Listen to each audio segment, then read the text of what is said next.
Hello friends, मेरा नाम कृष्णा हुआ और आज के इस लेक्चर में हम लोग आर्किमिडीज के प्रिंसिपल के बारे में पढ़ेंगे।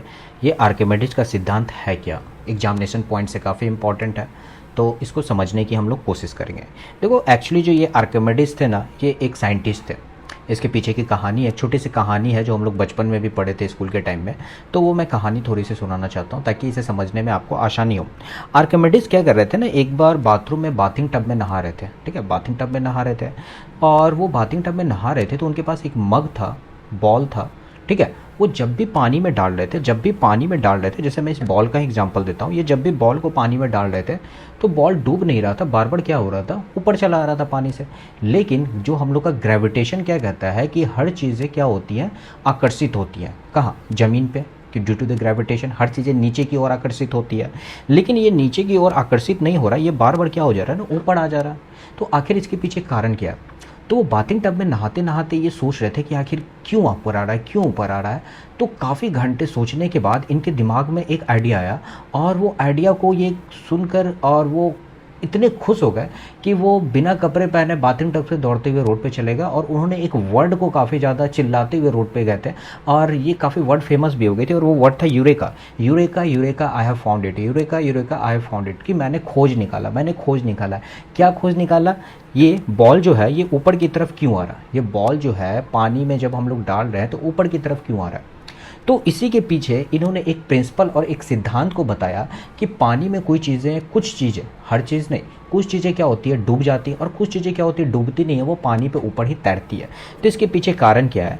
एक्चुअली क्या होता है ना कि जब इस बॉल को इस पानी में डाला गया, बॉल में डाला गया, तो ये बॉल ऊपर आ जा रहा, मतलब कोई ना कोई एक फोर्स है, कोई ना कोई एक फोर्स है जो इसको क्या कर रहा है, नीचे से ऊपर की तरफ फेंकने की कोशिश कर रहा है। नीचे से ऊपर की तरफ फोर्स लग रहा है।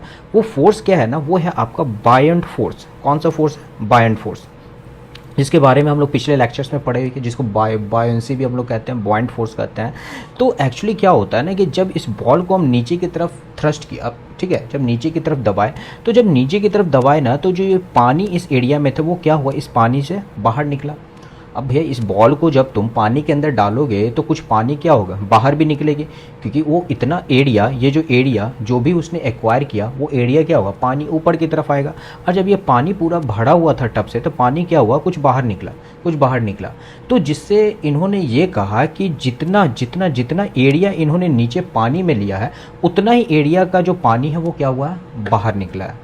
ठीक है, उतना ही पानी क्या हुआ है, बाहर निकला है। तो यदि किसी वस्तु को थोड़ा या पूर्णतः डुबाया जाए, मतलब कि आप थोड़ा सा या पूर्णतः आप जितना भी पार्ट उसका डुबाते हो, तो उसका उत्प्लवन बल यानी कि बॉयंट फोर्स, जो वो फोर्स जो लग रहा है, जो वस्तु के द्वारा हटाए गए द्रव, जैसे इस बॉल को मैंने नीचे किया तो ये क्या किया, इस फोर्स लगाया, बॉयंट फोर्स लगाया, और वस्तु के द्वारा जो लगाए गए बल गए, तो उन्हीं के कारण पानी क्या हुआ, वो ऊपर की तरफ निकला, और ऊपर निकलने के कारण क्या हो गया कि इस पानी से बाहर निकला। ठीक है, तो वो वही बताते हैं कि जो वस्तु के द्वारा हटाए गए द्रव के वजन के क्या होता है, बराबर होता है, वजन के द्वारा बराबर होता है। मतलब जितना एरिया उन्होंने एक्वायर किया पानी के अंदर, उतना ही एरिया का पानी क्या हुआ ना, बाहर गया। मतलब कि ये दोनों इक्वल है, यानी कि अप थ्रस्ट। ठीक है, अप थ्रस्ट मतलब क्या हो गया, जो ये ऊपर की तरफ गया तो जो पानी निकला वो इक्वल किसके होगा, वेट ऑफ डिस्प्लेड वाटर, मतलब कि जितना भी पानी बाहर निकला वो क्या होगा, उसके बराबर होगा।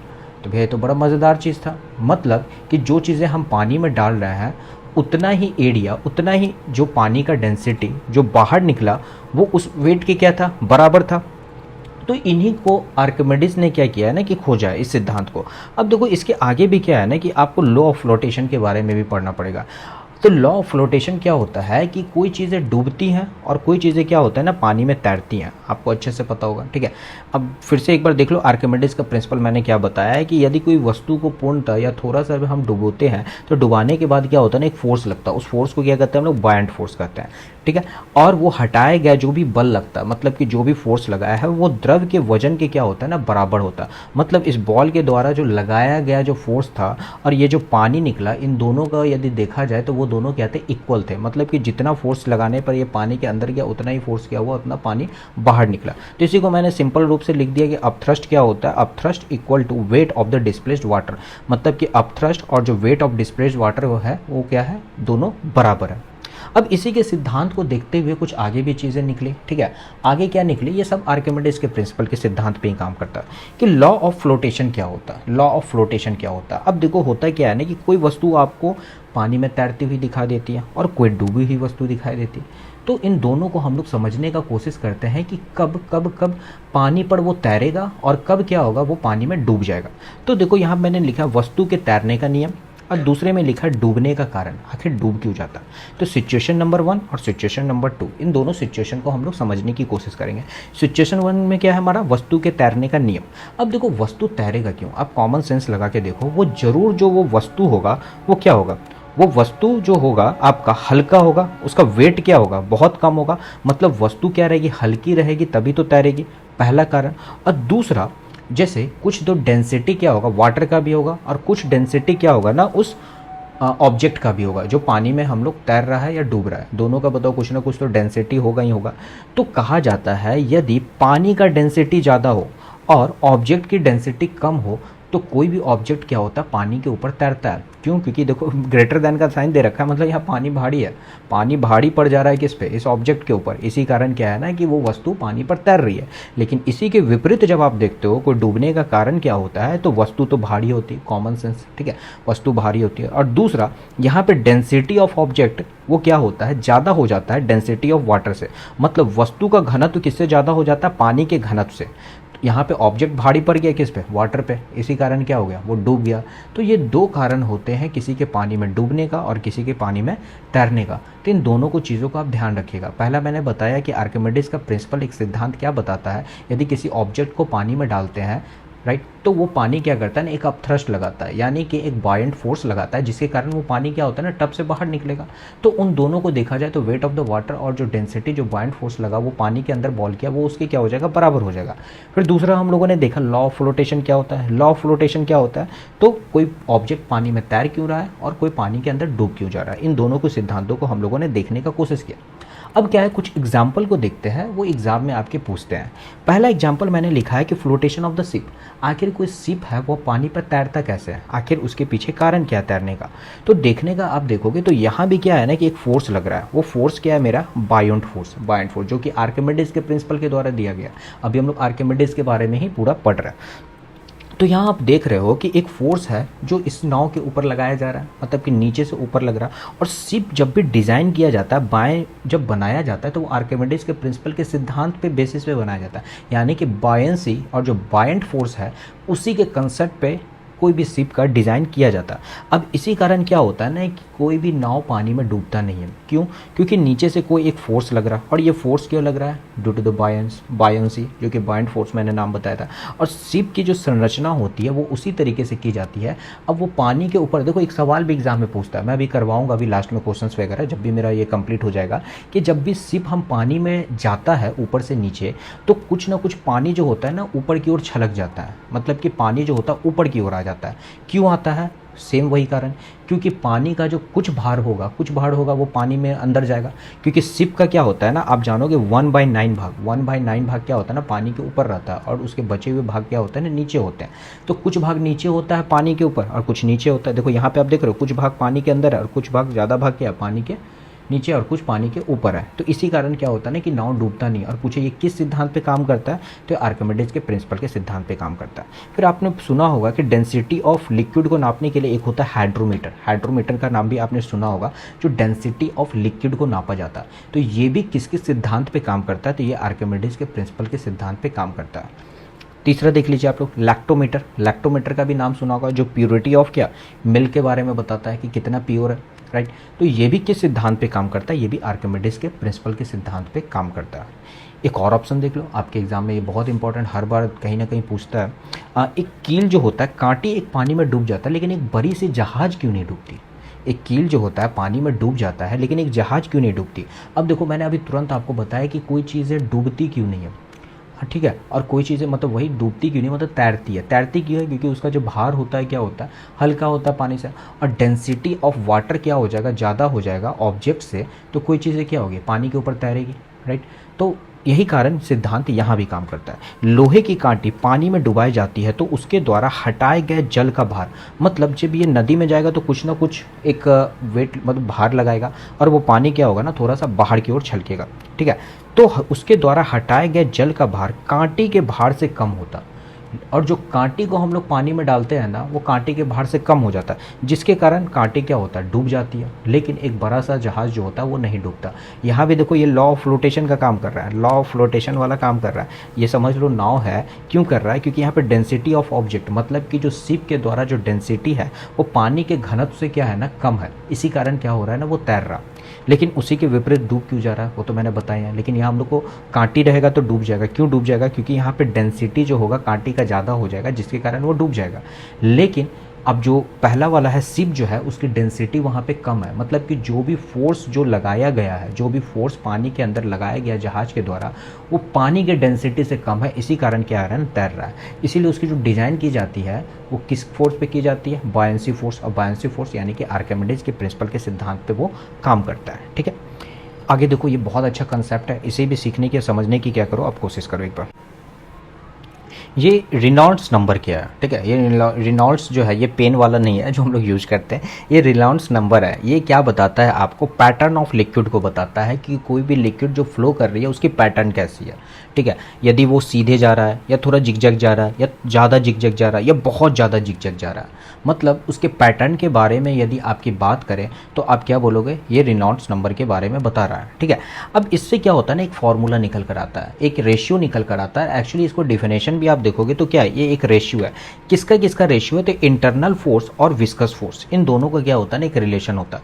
मतलब इसके अंदर जो फोर्स लग रहा है, और विस्कस मतलब आप जानते हो मतलब कि जो डेंसिटी एक तरह का होता है, जो विस्कोसिटी यानी कि घनत्व के बारे में हम लोग बात किए थे विस्कोसिटी चैप्टर में। तो ये इंटरनल फोर्स और विस्कस फोर्स जो होता है इन दोनों का क्या होता है ना एक रेशियो होता है, इन दोनों का क्या होता है रेशियो होता है। तो उसी को हम लोग क्या कहते हैं, रेनॉल्ड्स नंबर कहते हैं। रेनॉल्ड्स संख्या एक तरल का क्या होता है, तरल पदार्थ होता है जिसके भीतर चिपचिपा बलों के लिए एक जड़तत्व बलों का क्या होता है अनुपात होता है। मैंने वही बोला ना कि इंटरनल फोर्स और विस्कस फोर्स इन दोनों का क्या होता है ना अनुपात होता है, जो विभिन्न तरल वर्गों के कारण सापेक्ष आंतरिक आंदोलन के अधीन होता है, ठीक है। आंदोलन के क्या होता है अधीन होता है। इसी को मैंने ऊपर लिख रखा है, सीधा आप ये रेनॉल्ड्स नंबर का रेशियो जहां आ जाए internal force by the viscous force, वो क्या बताएगा, पैटर्न ऑफ द लिक्विड बताएगा। और पैटर्न ऑफ लिक्विड क्या होता है आपका, रेनॉल्ड्स नंबर के बारे में बताता है।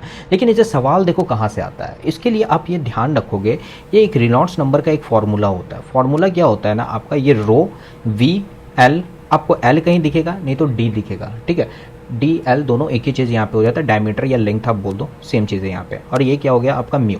देखो आर ई क्या डिनोट कर रहा है, वो रेनॉल्ड्स नंबर को डिनोट कर रहा है। ये जो आप देख रहे हो इसको हम लोग रो कहते हैं यानी कि डेंसिटी। वी से क्या हो गया वेलोसिटी, एल से क्या हो गया लेंथ, म्यू से क्या हो गया आपका बल्क विस्कोसिटी, और वी से क्या हो गया आपका काइनेटिक विस्कोसिटी, ठीक है। इसके बारे में आप, और इसी से क्या फॉर्मूला आपका निकल कर आ जाता है, फॉर्मूला निकलता है आपका रो मतलब कि रेनॉल्ड्स नंबर इक्वल टू क्या हो जाता है, rho V L divided by mu. मतलब कि कोई भी पानी का जो फ्लो हो रहा है तो मतलब उसका पैटर्न कैसा है, क्या वो तेज है या वो धीरे है, ठीक है, या वो जिगजैग वे में है, उन्हीं के बारे में बताता है ये रेनॉल्ड्स नंबर। और सबसे ज़्यादा सवाल पता है कहाँ से आपका आता है, ये पैटर्न ऑफ लिक्विड से सवाल आता है। जब पैटर्न ऑफ लिक्विड क्या हो जाए ना आपका एकदम सीधी गति में आए, क्या आ जाए सीधी गति में, इस तरीके से आता है। ये सबसे बड़ा रहेगा, फिर ये छोटा रहेगा, फिर इससे छोटा रहेगा, ये इससे छोटा रहेगा, फिर ये छोटा, ये छोटा, ये छोटा। ये देख रहे हो एकदम सिंपल वे में, एकदम सीधे वे में जा रहा है। लेकिन ये जो दूसरा वाला फिगर देख रहे हो ये क्या है ना जिगजैग वे में जा रहा है, कभी इधर कभी उधर कभी इधर, मतलब एक पैटर्न इसका है नहीं। इसीलिए इसका नाम पड़ जाता है टर्बुलेंट फ्लो, मतलब अशांत प्रभाव, अशांत प्रभाव। लेकिन यही इसके विपरीत जो एकदम सीधे डायरेक्शन में जा रहा है, ठीक है, तो इसे हम लोग कहते हैं लुब्लिनार, ठीक है, लैमिनार फ्लो यानी कि पटलीय प्रभाव। अब देखो ऐसा होता है क्यों, एक नंबर होता है 2200, ठीक है। यदि ये 2200 से कम होगा तो हम लोग क्या कहेंगे कि ये कौन है आपका क्रिटिकल रेनॉल्ड नंबर है। और यहाँ पे जो फ्लो करेगी लिक्विड वो कैसे फ्लो करेगी, पटलीय प्रभाव यानी कि लैमिनार फ्लो करेगी। लेकिन जब ये 2200 से क्या हो जाएगा ना ज़्यादा हो जाएगा, जब 2200 से ज़्यादा हो जाएगा तब वो एक अशांत प्रभाव हो जाएगा जो कि जिगजैग वे में फ्लो करेगा। तो इसी के बारे में हम लोग को पढ़ना है और इसी से क्या होता है ना आपके सवाल भी आएंगे। जब मैं एमसीक्यू कराओगे ना तो देखोगे आपके ये सब क्वेश्चन आपके एग्जाम में पूछा हुआ क्वेश्चन है। यदि यदि 2200 से कम हो जाता है तो फ्लो ऑफ लेमिनार क्या हो जाएगा आपका, सीधी गति में जाएगा, मतलब लिक्विड जो है वो क्या होगा, शांत प्रभाव रहेगा, मतलब पटलीय प्रभाव रहेगा। लेकिन वही 2200 से ज़्यादा हो जाए तो फ्लो क्या होगा, टर्बुलेंट हो जाएगा और जिगजैग वे में जाएगा। तो यही मैंने रेनॉल्ड्स नंबर में आपको बताया, इसमें ज़्यादा कुछ नहीं जानने का था। रेनॉल्ड्स नंबर क्या होता है, डायरेक्ट कोई पूछे तो पैटर्न ऑफ लिक्विड को हम लोग क्या कहते हैं, रेनॉल्ड्स नंबर कहते हैं। अब ये किसका किसका रेशियो होता है, तो इंटरनल फोर्स और विस्कस फोर्स, विस्कोसिटी में तो हम लोग पढ़े ही थे विस्कस फोर्स क्या होता है, तो ये इंटरनल फोर्स और विस्कस फोर्स का क्या होता है ना, एक तरीके का रेशियो होता है।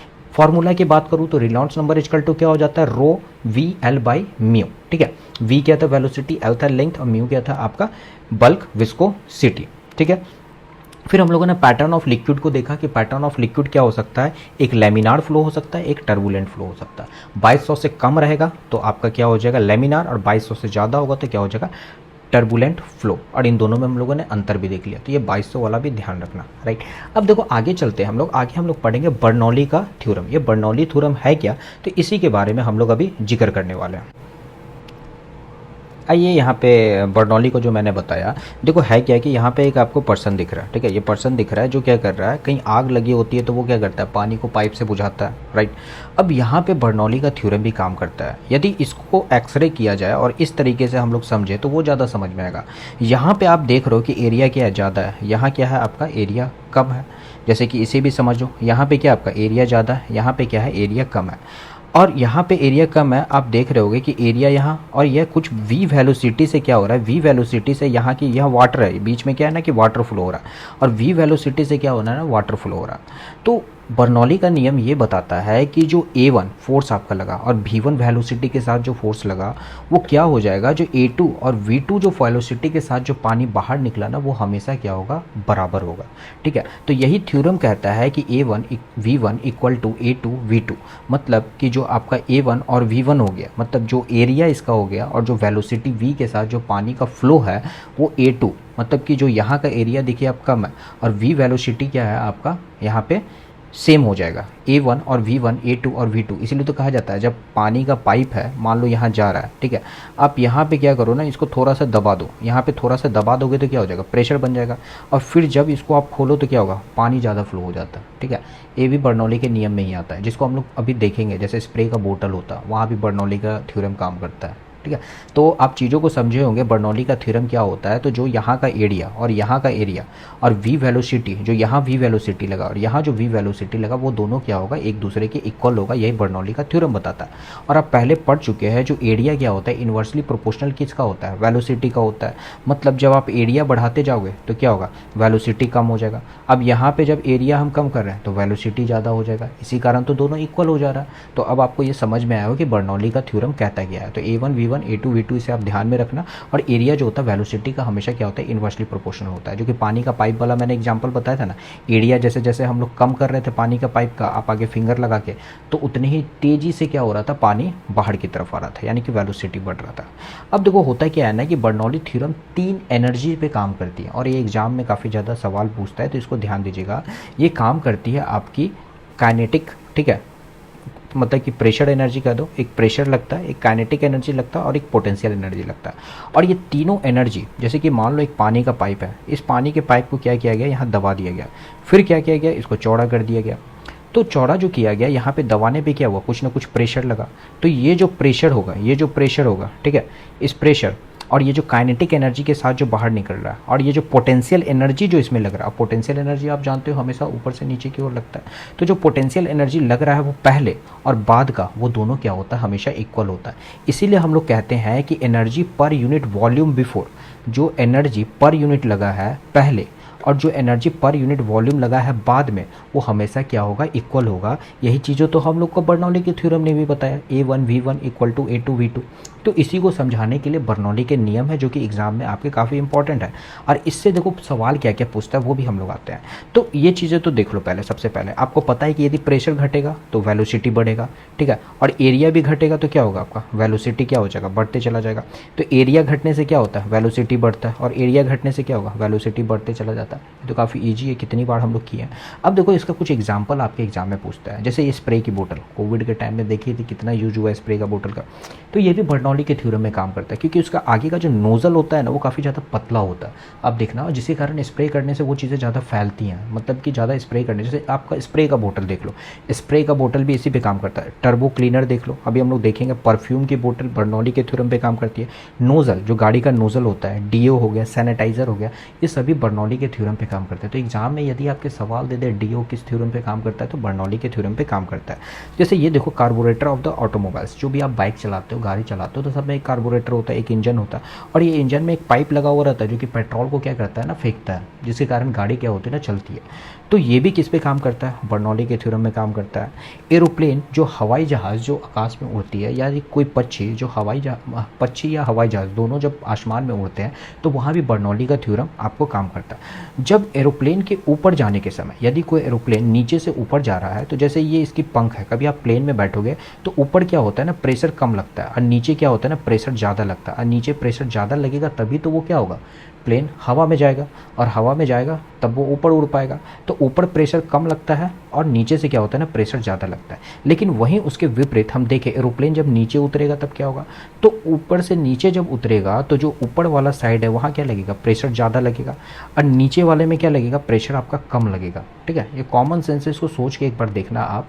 तो यदि जब प्लेन नीचे उतर रहा है तो नीचे उतरते टाइम प्रेशर क्या लगेगा, कम लगेगा, लेकिन ऊपर क्या होगा, प्रेशर ज़्यादा लगेगा। तो आपको आई थिंक समझ में आएगा। अब प्रेशर, उसी को वेलोसिटी पूछ देता, आपको पता है कि प्रेशर वेलोसिटी का क्या होता है, इन्वर्सली प्रोपोर्शनल होता है, तो दोनों एक दूसरे का क्या होगा, उल्टा आंसर हो जाएगा। तो यदि प्रेशर ऊपर कम हो रहा है, हवाई जहाज़ ऊपर जाते समय यदि प्रेशर कम होगा तो वेलोसिटी ज़्यादा होगा, और नीचे प्रेशर ज़्यादा होगा तो वेलोसिटी कम होगा। इसी कारण तो हवाई जहाज़ क्या होगी, आसानी से आसमान में उड़ पाएगी। सेम पक्षी भी इसी तरीके से बर्नौली के थ्योरम पे काम करते हो। सोचो, पक्षी भी बर्नौली की थ्योरम पढ़ता है तभी जाके क्या होता है, वो उड़ पाता है। यहाँ देखो, कोई भी छत पर से आप किसी बॉल को ड्रॉप करोगे ना, तो वो हमेशा सीधा नहीं गिरेगा, वो कुछ है ना हल्का बेंट होके गिरेगा ऐसे। आप देखना कभी कभी छत पर से, कोई ऊंची छत, ये नहीं कि आप एक ही फ्लोर से कम कोई ऊंची छत हो 2 या 3 माले की, आप ऊपर से कोई ऑब्जेक्ट गिराओगे ना, तो वो सीधा नहीं गिरेगा, वो हमेशा क्या होगा ना, तिरछे गिरता। तिरछे भी जो गिरता है ना, तो वहाँ एक मैग्नस इफेक्ट काम करता है, जो कि बर्नौली के थ्योरम पे काम करता है। बर्नौली के थ्योरम पे काम करता है। हम लोग बर्नौली के थ्योरम अभी देखे हैं कि A1 V1 A2 V2 दोनों क्या होता है, बराबर होता।